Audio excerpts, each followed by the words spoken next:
But dear friends, once again, we are very glad to have Bishop Emeritus Gordon Wong taking us through the book of Zephaniah at our Holy Week meditation this week.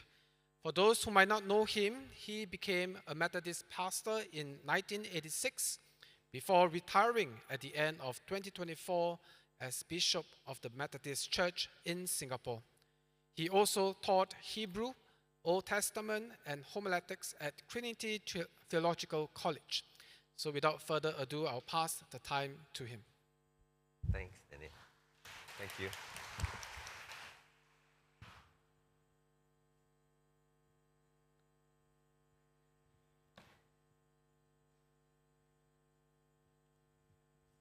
Good evening, Owl. I'm back again.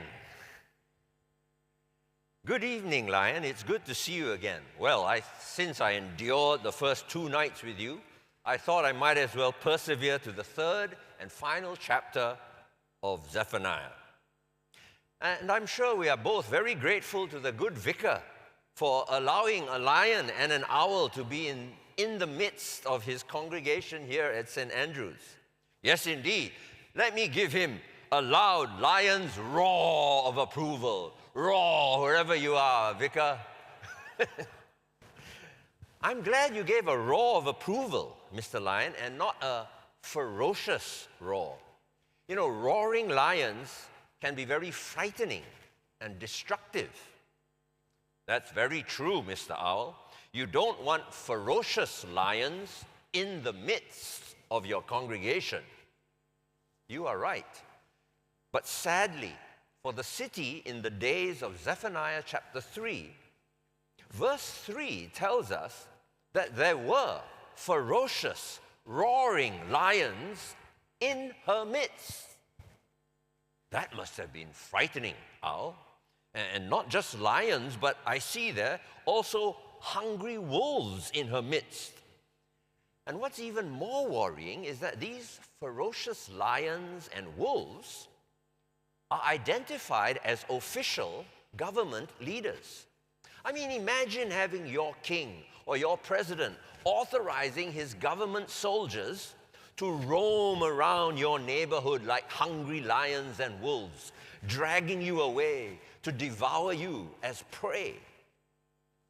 And I see that verse 4 includes prophets and priests who are fickle and unprincipled, supporting the unholy and violent agenda of their kings and presidents. Yes, Lion, both religious and political leaders had become like roaring lions and hungry wolves. Oh, that's so sad and scary, Owl. It's not just sad and scary, Lion. It was shameful and shameless. Oh yes, Owl, I remember from last night how God described Jerusalem in chapter 2 as undesirable and shameful. Yes, but even though the policies of these leaders in Jerusalem were unholy and violent, look at chapter 3, verse 5. They remained shameless. They know no shame. Now, just to make sure I haven't misunderstood Zephaniah, could you confirm that God was speaking here about the Jewish leaders in Jerusalem at that time? Yes, Lion, that must be correct. Now, chapter 2 ended with God talking about the arrogant Assyrian city of Nineveh. And so when chapter 3 starts by saying, woe, or how tragic for the oppressing city, some Jews might have happily assumed that God was condemning their Assyrian enemies in Nineveh. But then verse 2 of chapter 3 would quickly make the Jews realize that God was actually now talking about their own city, Jerusalem. She does not trust in the Lord. She does not draw near to her God. I wonder how Zephaniah knew that they weren't really trusting in their Lord or drawing near to their own God. I think Zephaniah tells us in verses 3 and 4, if they were really near or close to their God, then they wouldn't have been acting like roaring lions and hungry wolves. If they really trusted in God, they wouldn't have done violence by abusing God's laws. It's hard to believe that Jewish leaders, Jewish prophets, and Jewish priests did not know how to properly trust in their God or fearfully respect God's laws. Yes, Lion, hard to believe. Even God found it hard to believe. Look at verse 7. Even God thought that surely, after all the hard lessons God had taught them in the past, surely now the leaders of Jerusalem would know the correct way to live and to fear God. But sadly, no. End of verse 7. All the more they were eager to act corruptly. But if even God is shocked that humans can't seem to accept correction, and they continue to treat each other as violently and ferociously and ruthlessly as lions and wolves, what else can God do? Well, verse 8 gives us God's answer. An answer that we heard already in Zephaniah chapter 1 and 2. God tells us to wait for his promised day of anger, a day of God's burning anger and wrath against, do you remember what we read last night? Who will God's day of anger be for? I remember, Owl, God's day of anger will be for the whole world, including Judah, a day of justice for all the nations of the world, and not only for Judah. Very good, Lion. And can you recall which particular sins God will punish on his promised day of anger? It had something to do with leaping over thresholds. Not bad, Lion. God will punish the sin of religious superstition and zeal that produces violence through deceit. Ah, yes, Owl, now I remember. And in Zephaniah chapter 2, God promises to deal with the sin of arrogance, the kind of arrogance that taunts other people, insulting them, dismissing them as powerless. Excellent, Lion. And do you know something? These same sins are highlighted again for us here in Zephaniah chapter 3. Really? Where? Well, the religious or superstitious violence and deceit is highlighted again in Zephaniah chapter 3, verse 4, by the mention of the religious prophets and the priests. They're religious leaders, and they are described as being fickle and treacherous. Treachery and betrayal almost always involves deliberate deceit and deception. And doing violence to God's law means you misuse God's word to justify your violence against people. And the word for violence that is used here in chapter 3 is the same word used in chapter 1, verse 9. Whoa, Owl, this is some serious stuff. Yes, Lion, sin is serious stuff. And God's promise to punish the sin of those who harm others through deceit and fraud is also implied in the much happier sounding verse, Zephaniah chapter 3, verse 13. When God's day of anger comes, the only persons who are spared and saved will speak no lies, nor shall there be found in their mouth a deceitful tongue. In other words, all deceit that harms others will have been removed. Owl, could we please go back to verse 4? There's that word there, fickle. What does that actually mean? Well, Lion, a person who is fickle says one thing today and then something else tomorrow. Maybe the word fickle is too gentle a translation. Many other English Bibles prefer the translation reckless, because when your promises or your plans keep tossing and turning, it generates turmoil for everyone else. To promise one thing today, but then to break that promise tomorrow is not just being fickle, it is being reckless and treacherous. Thank you, Al. So Zephaniah 3 repeats God's warning in Zephaniah 1 against the sin of religious violence and deceit. Does Zephaniah 3 also reinforce the warning which we read about last night in Zephaniah 2 against the sin of harmful arrogance? Yes, indeed, Lion. Look at Zephaniah 3, verse 11. On that promised day, God will remove or take away all the proud and arrogant boasters. There will be no more boasting, haughty people in God's holy mountain. I can do the math, Al. If you take away all the arrogant and insulting people, we will be left with verse 12.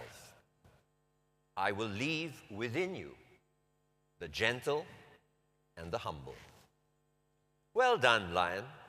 And I hope you also recall how that is highlighting again what we learned in Zephaniah chapter 2, verse 3. It describes seeking God in terms of treating each other with gentleness and humility. Seek the Lord, all you humble of the land, who do his just commands. Seek righteousness. Seek humility. Perhaps you may be hidden on the day of the anger of the Lord. Thank you, Owl. That's a really neat summary of what Zephaniah understands by seeking God. Oh, what do you mean, Lion? Well, remember earlier I asked, how did Zephaniah know that some people in the city did not really trust in their God, that they were not drawing near or close to God? Yes, that was your question when we read Zephaniah chapter 3, verse 2. Well, I think I know now the answer that Zephaniah would give. You know, when we ask people to trust in God or to draw nearer to God, well, what are we really asking them to do? It sometimes feels as if we are asking them to recite a creed or to say a sinner's prayer. Well, Lion, those are not bad things to do. Oh, not at all, Owl, but this is not Zephaniah's emphasis. He doesn't even mention any prayer that sinners need to recite, does he? Instead, he seems to say quite clearly that trusting in the name of the Lord means to reject religious violence and scamming people through deceit. To draw near to God means to reject the arrogance that puts other people down. To take refuge in God means to be gentle and humble in the way we treat others. Am I correct, Owl? You are, Mr. Lion, a very good summary, but there are at least two more things that I think Mr. Zephaniah would add to your summary. What did I miss, Lion? The first has to do with living and working together with people from all nations. We have already read how Zephaniah 1 and 2 describes God's promised day of anger for all nations, and not just Judah, but all her neighbors as well, north, south, east, west. This shows that God is concerned for peoples from all over the world, not just one particular people or place. And now, Zephaniah chapter 3, verses 9 and 10 looks forward to the day when peoples from all over the world will worship and work together in the name of God. Hey, owl, that phrase, from beyond the rivers of Cush. We learned about Cush on Monday, didn't we? Cush is modern Ethiopia in Africa, and maybe Zephaniah's great-grandfather was a Cushite or Ethiopian. That's right, owl. Verse 10 looks forward to a day when people even further away than Ethiopia will also be known as God's people who offer God true worship. Wow, that's awesome. Yes, but read verse 9 again. For at that time I will change the speech of the peoples to a pure speech, that all of them may call upon the name of the Lord and serve him with one accord. Notice the word is peoples, Lion. Peoples is plural. God is looking forward to different peoples and nations, all peoples and all nations, speaking the same pure language of God's love and truth. Wow. That will be many, many, many people, won't it, Owl? Yes, Lion, many different peoples. But Owl, how does God expect so many, many peoples to serve him in only one accord? The Honda Accord is quite big, but surely not big enough for many, many peoples. Very, very lame, Lion. But since you mentioned it, the phrase in the ESV, with one accord, is literally in the Hebrew Bible, shoulder to shoulder. And that's how the NIV translates it. This image, shoulder to shoulder, is taken from the farming world, where two oxen would be linked together, shoulder to pull the plow. Zephaniah wants us to work together, to see this promise of God come true, where people of all races, red and yellow, black and white, all are precious in God's sight. And God promises a day when we shall all work and worship in one accord, shoulder to shoulder.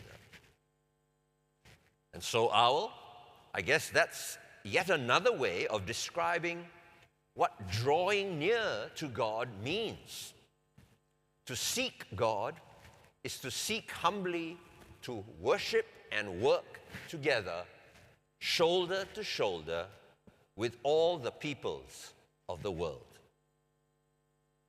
But Lion, didn't I hear you say there were two more things that Zephaniah would add to my earlier summary? That's just one thing. I said at least two things. But here's the second thing. And since I see your lion eyes are getting sleepy, let me wake you up with a little quiz. No, Owl, I hate quizzes. Come on, Lion, it'll be easy. I promise. No, Owl, please. Okay, then we'll ask the good folk here at St. Andrew's Cathedral to play. Look at these four verses in chapter 3. Verses 11, 12, 15, and 17. It's a bit small on their screens, but I wonder whether anyone can spot the same phrase. That is, I see a hand way at the back. What's the answer? What is that phrase? In your midst. All right, I've got a prize for you. Who is that back there, by the way? It's Atticus, is it? Come here, there's a prize. You can have this, Atticus.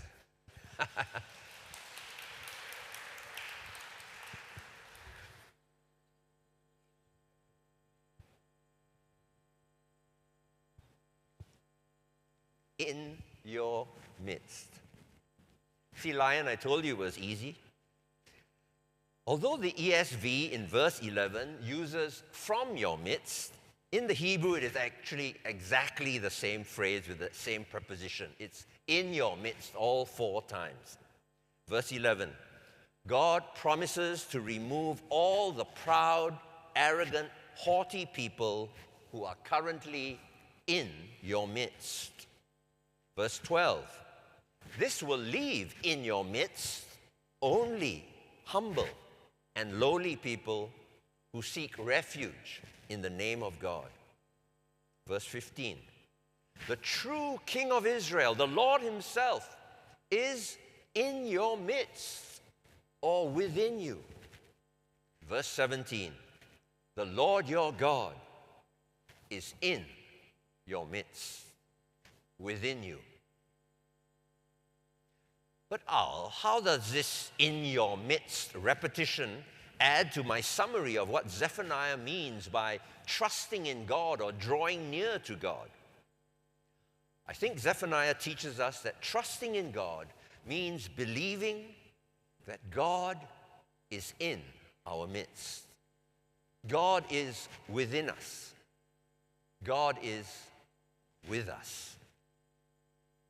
But, Owl, is that something which will only be true when the future day of God's anger comes? No, Lion. It is something that God says is already true. Look again at verses 15 and 17. They do not say, the Lord will be in your midst. The verses say, the Lord is in your midst. God promises to already be within us, in us, and with us. But how can God possibly be with us now when there are still so many violent and deceitful things happening in our midst? When the arrogant and insulting people have not yet been humbled and removed, how can God be here in our messy midst? I don't really know how or why, Mr. Lion, but that is exactly what God says here in Zephaniah. Look at verses 3 and 4. Her officials within her are roaring lions. Within her is again the same exact Hebrew phrase, only with a different pronoun, literally in her midst. So yes, in the present, political leaders who are like lions and wolves are in her midst. Religious leaders who are treacherous and do violence to God's law. These have not yet been removed from the city. They are still in her midst. But then look also at verse 5. At the same time, even now, before God's promised day of anger comes, God is also within her, in her midst. Again, the same Hebrew phrase. Zephaniah's point is clear.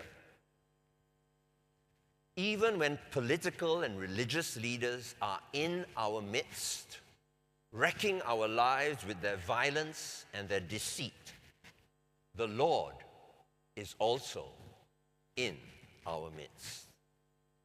And this is what Zephaniah means by trusting in God.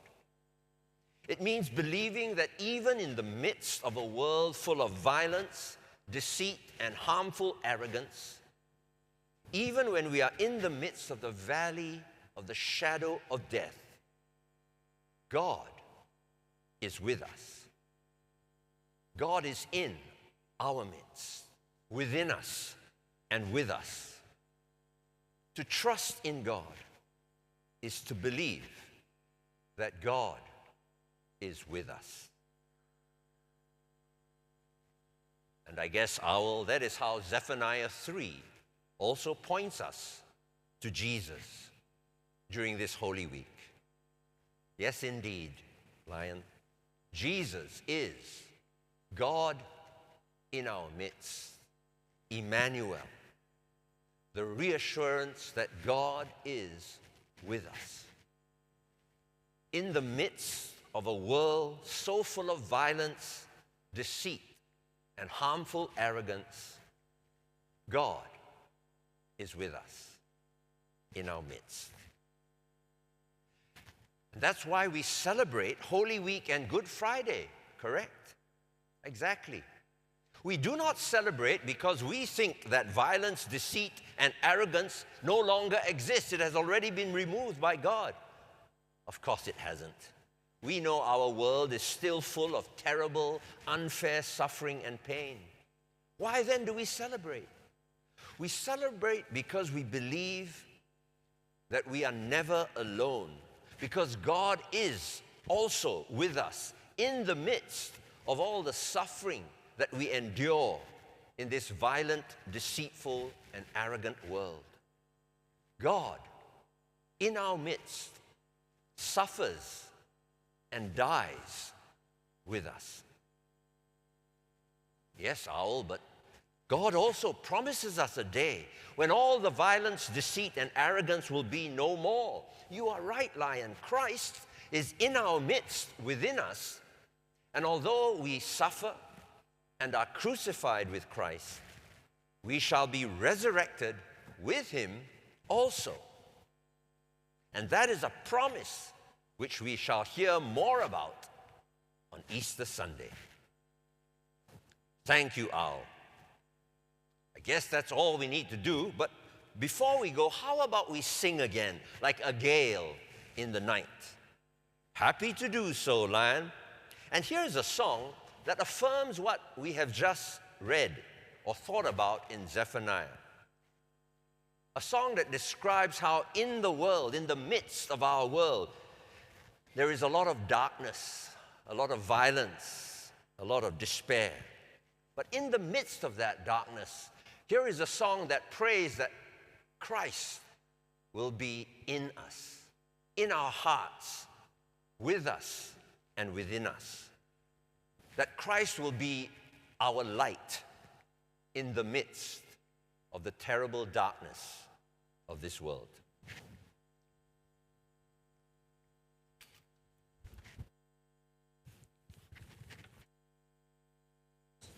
This song has so many verses that I'm sure this great congregation will be able to sing along by the time we get to verse 3 or even earlier. Christ be our light.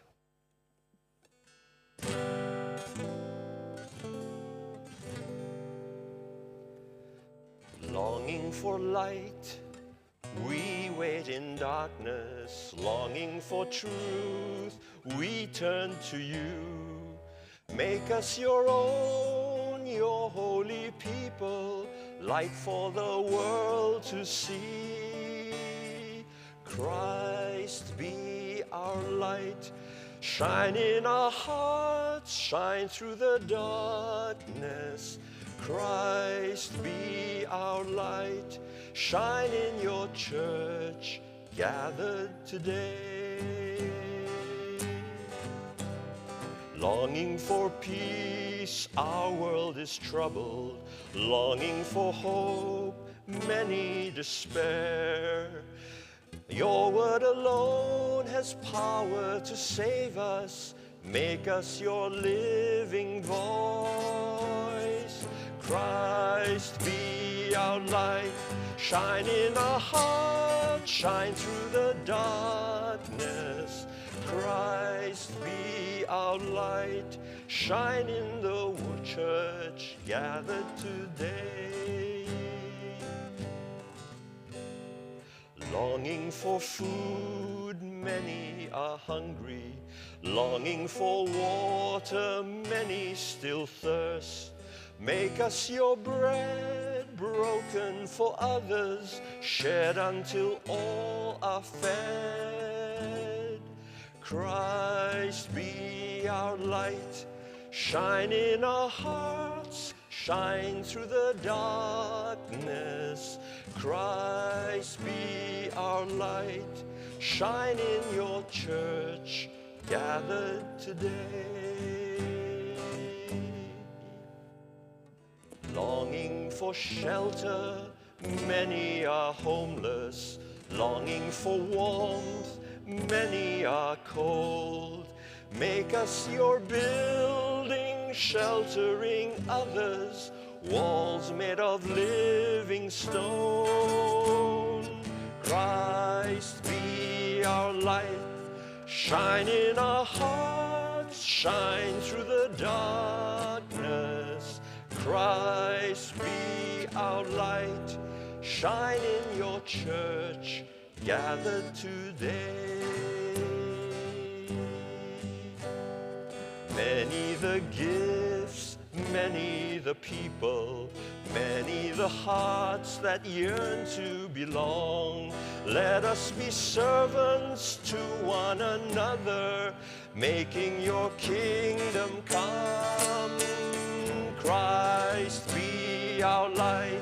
Shine in our hearts, shine through the darkness. Christ be our light. Shine in your church, gathered today.